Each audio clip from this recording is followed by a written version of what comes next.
L'exposition, elle est née évidemment à mon arrivée à Orléans en 2007, parce que je considère qu'un musée d'histoire naturelle qui à un moment de son existence ne parle pas des dinosaures n'est pas vraiment un musée d'histoire naturelle.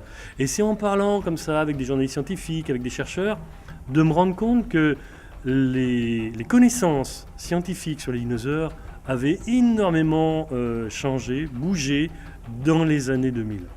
Il y a 20 ans, c'était Jurassic Park, c'était les gros dinosaures, les gros T-Rex.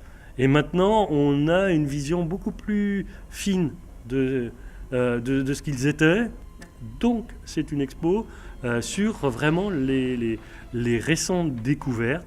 Et c'est des découvertes qui ont été faites pour la plupart dans le Liaoning en Chine. Durant ces dernières années, il y a eu d'importantes découvertes en Chine, et particulièrement dans la région du Liaoning, sur ces fameux dinosaures à plumes. Ces fossiles sont très intéressants pour l'étude de l'évolution des oiseaux. Ces spécimens d'une très grande valeur sont exposés pour la première fois à l'étranger, et nous sommes très contents que ce soit en France et dans la ville d'Orléans que tout commence. Ensuite, on a bien sûr complété ces fossiles par d'autres, notamment pour ce qui concerne les oiseaux anciens. Et là, je dois reconnaître qu'on a eu beaucoup de chance, parce que je pense qu'on présente dans cette exposition des fossiles que, on n'a jamais vus en Europe.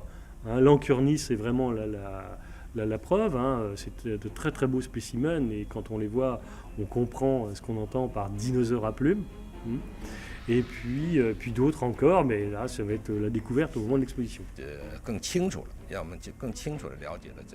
Nous avons donc le grand plaisir d'exposer ces fossiles de dinosaures à plumes, mais également des plantes fossiles. J'espère que les visiteurs pourront, au travers de ces fossiles de l'ère mésozoïque, connaître un peu mieux la Chine et la région du Liaoning.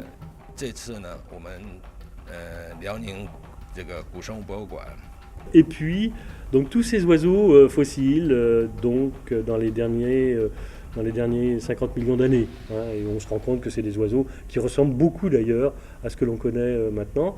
Des œufs d'oiseaux actuels ou subactuels, c'est-à-dire d'oiseaux récemment disparus. On va présenter un œuf d'Épurnis. Donc voilà cette histoire. Voilà, c'est l'histoire des dinosaures, bien sûr, mais c'est l'histoire aussi des oiseaux.